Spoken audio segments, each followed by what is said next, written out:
A ghost was in his machine. Julian first felt it as a subtle dissonance, a phantom input in his own secure network. It started weeks ago, with the misplacement of a prized fountain pen, then a rare data chip vanishing from his desk. He had initially dismissed it as carelessness, but the feeling of violation grew, a slow-burning fury that promised retribution for whichever thief dared to trespass in his sanctuary. He swore he would reduce the perpetrator to the most rudimentary biodrone, fit only for menial labor.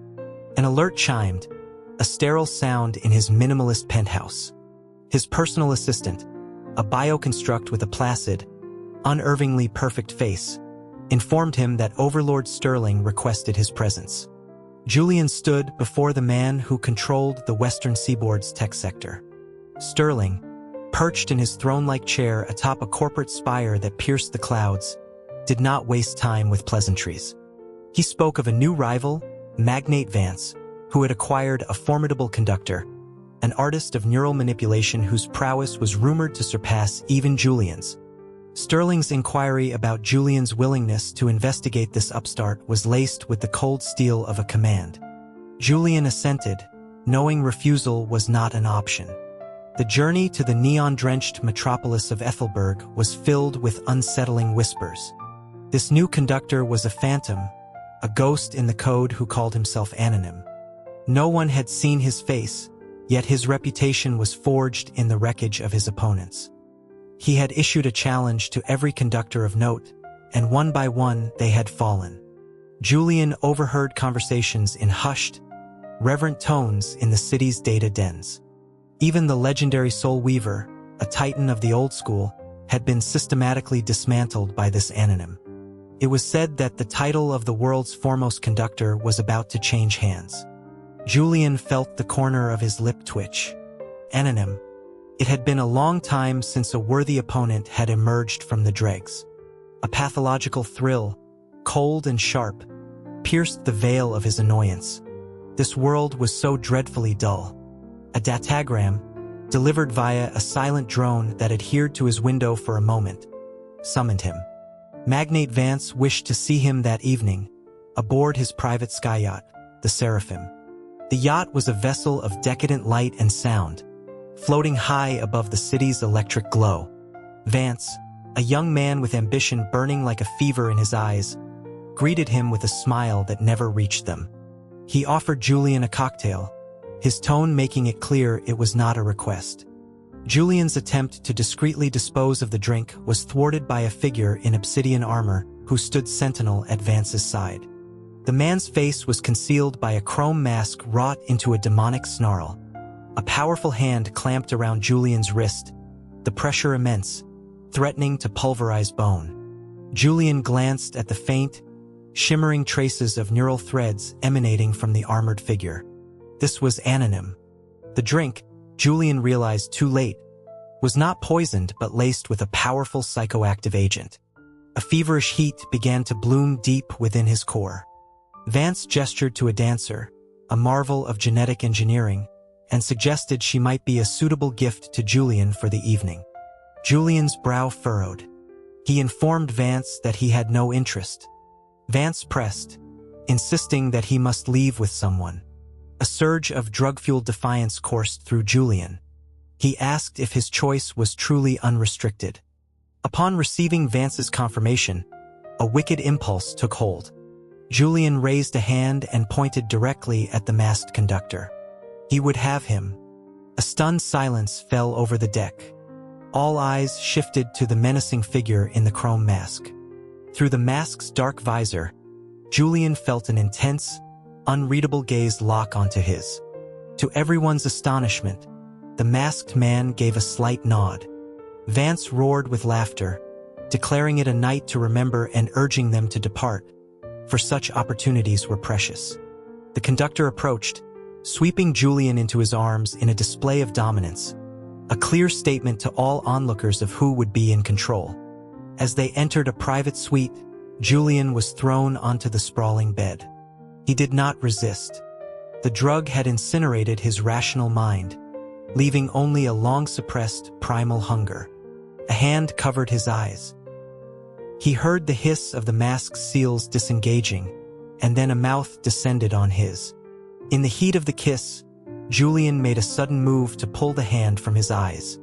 A searing pain shot through his wrist as it was twisted viciously.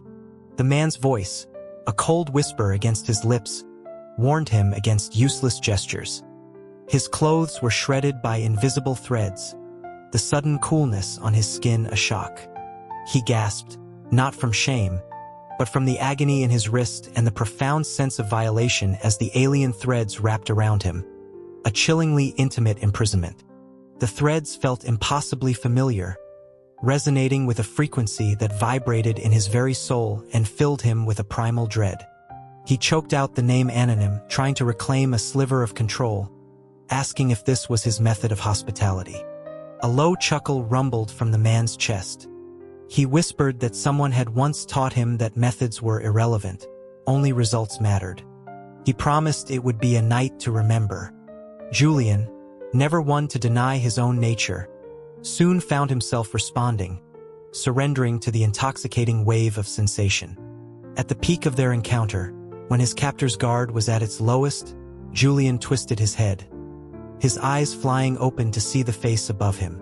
It was a face he knew better than his own, a face that plunged his blood to ice. The collision of extreme physical pleasure and absolute psychological terror overloaded his system. The man's obsidian eyes bored into him. He wondered aloud if the sight of his face was so intensely stimulating. Julian scrambled backward, his body trembling uncontrollably. Couldn't be. It was impossible. He had personally overseen the decommissioning. He had buried him. The man crept closer, a predator savoring his fear. He asked Julian who he thought he should be. As the spectral words hung in the air, a final, brutal violation occurred.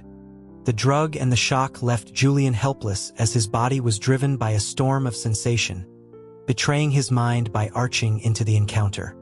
When it was over, a single, desperate thought brought a flicker of relief. This man was flesh and blood.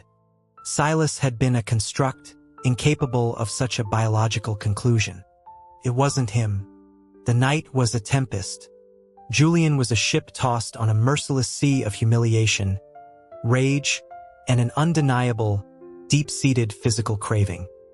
He was ensnared in a web of sensation woven by his own creation. He awoke the next morning to an empty bed and a body screaming with aches. The lingering scent of cold pine and the bruised marks on his skin were the only proof it had not been a nightmare. Staggering out of the room, he found one of Vance's guards waiting. The guard informed him that Master Anonym was waiting, and that they would be departing for Julian's own estate. Julian's mind reeled. The guard explained that Magnate Vance had dealt with Overlord Sterling. Julian was no longer Sterling's asset. He was now the exclusive property of Master Anonym. In the main hall, the masked figure stood admiring a piece of art. Even in stillness, he radiated a coiled, venomous danger. He turned, his voice dripping with irony, and commented that Julian appeared to have rested well. Before Julian could retort, the man seized his chin and, through the mask, delivered a possessive kiss. The journey back to his estate was a silent, tense affair. His captor removed the mask, revealing again the exquisitely beautiful, terrifyingly familiar face. Julian demanded to know the story behind the face, refusing to believe in such a perfect duplication. The young man, Silas, merely smiled, a strange, unsettling light in his eyes, and asked if Julian liked it, claiming it was natural. The moment they stepped onto Julian's property, a network of razor-sharp silver threads erupted from the grounds, converging on Silas. Julian scoffed, pulling free and striding into his home, the great doors closing behind him, shutting out that dark, obsessive gaze. Finally safe, Julian ran, a frantic energy propelling him toward the overgrown rear of the estate. Couldn't be Silas. The construct was still there where he had left it. He found the spot and began to dig with his bare hands, tearing at the earth until his fingers were raw. As dusk settled, he struck the cold, hard surface of the stasis pod. His heart hammered against his ribs. He hesitated, terrified of what he might, or might not, find inside. Taking a breath, he heaved the lid open. Inside lay a perfect figure, raven-haired and serene, his features untouched by the 7 years he had lain there. Julian's body went limp with relief. It wasn't him after all. A familiar, cold voice spoke from directly behind him, asking if he was looking for someone. Julian whipped around to see Silas standing there, a perfect mirror to the figure in the pod. His eyes darted between the two identical forms, his sanity fraying. Silas raised a hand, and with a delicate flick of his fingers, the Silas in the pod stirred, its eyes opening. Silas's voice was a sickly sweet poison in his ear. He asked Julian to admire his handiwork, to see how perfectly he had replicated himself. He confirmed the terrible truth, asking Julian if he recalled digging the core mechanism from his chest with his own hands. Pinned between the two, Julian had nowhere to run. A pair of icy hands lifted him from the ground. Silas whispered that the moonlight was beautiful, and would look even more so on Julian's naked form. Julian's body moved without his consent. His limbs wrapped around Silas, his hands clasped behind his neck, his mouth moving to meet his in a gesture of utter submission. He saw the almost invisible black threads that had pierced his body, puppeteering his every move. He asked when it had happened. Silas's expression was one of rapturous victory. He explained that Julian was the most vigilant person he knew, except when lost in the throes of passion.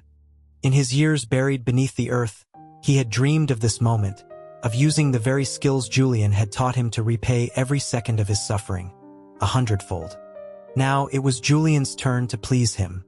Beneath the moon, surrounded by wild grasses, with the silent, watchful gaze of the duplicate construct upon them, Julian was forced to perform.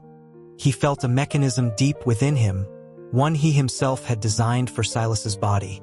Activate. A wave of despair washed over him as his body betrayed him completely, moans and tears of humiliation spilling from him even as he continued his forced seduction.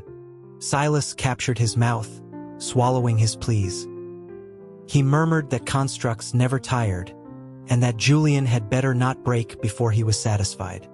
The creator became the toy, twisted and contorted into a marionette of desire, his body a canvas for his creation's vengeance.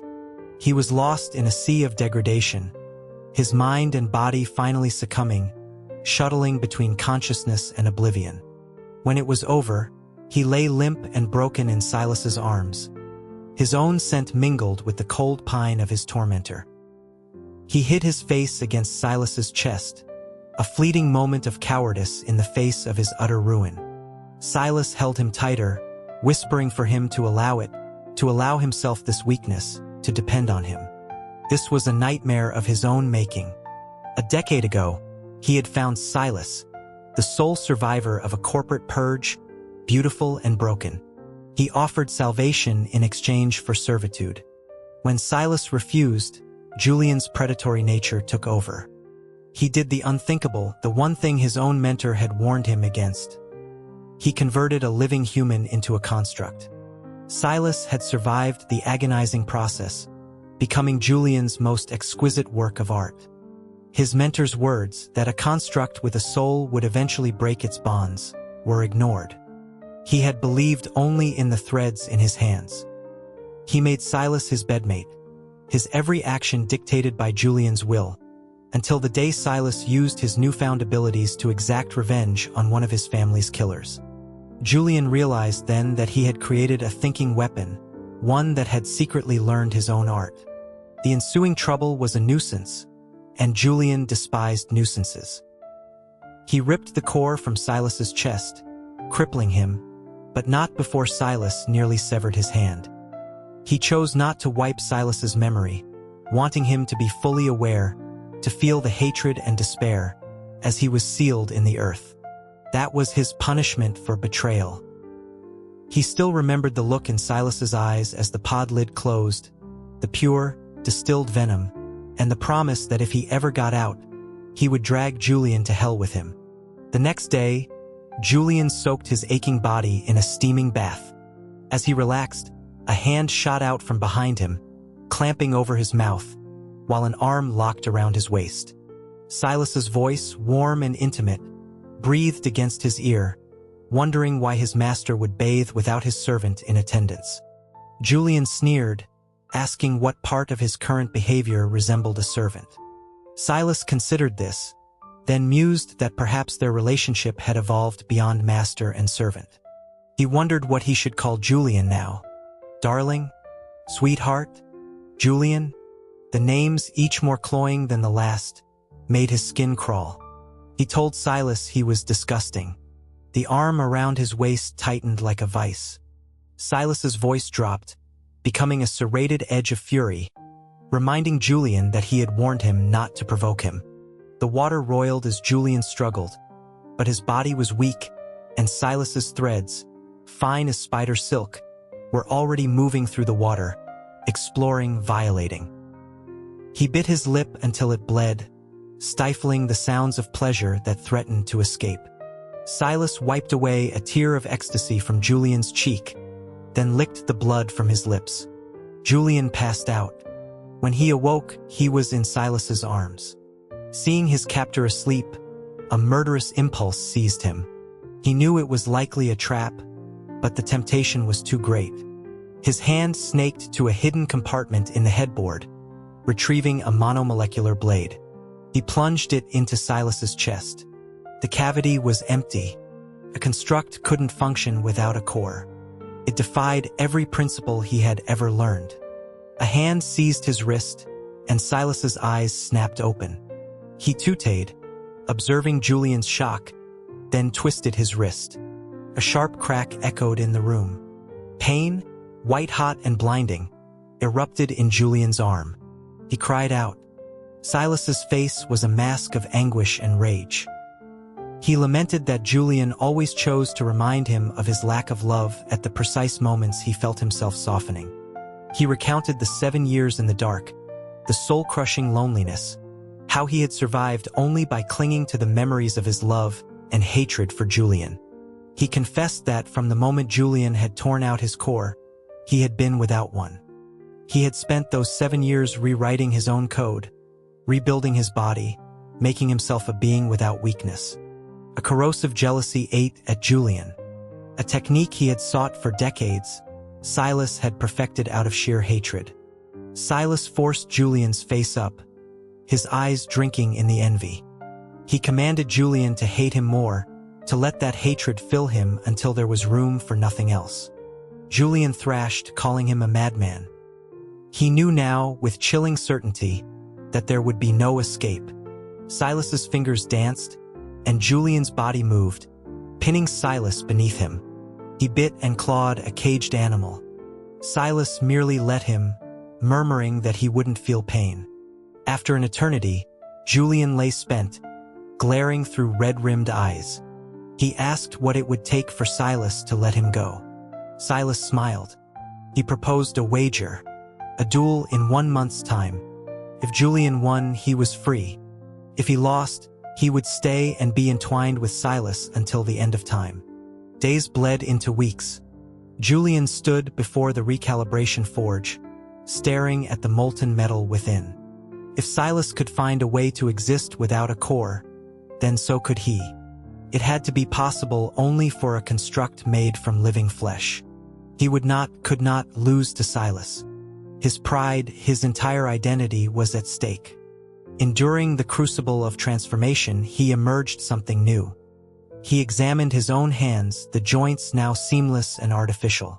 Silver threads extended from his fingertips. He had remade himself in his own image, but perfected.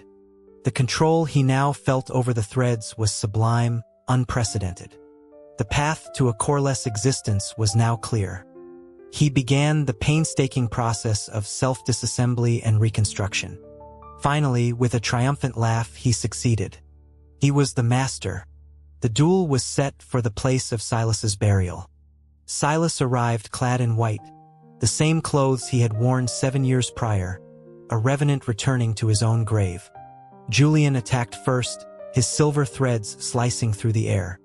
Silas sidestepped with effortless grace, his eyes scanning Julian's new form. He remarked on the surprise, calling Julian even madder than he had imagined.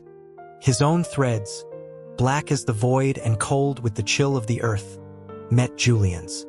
They clashed with the sound of striking steel. Julian's every move was countered. Frustration boiled into insanity.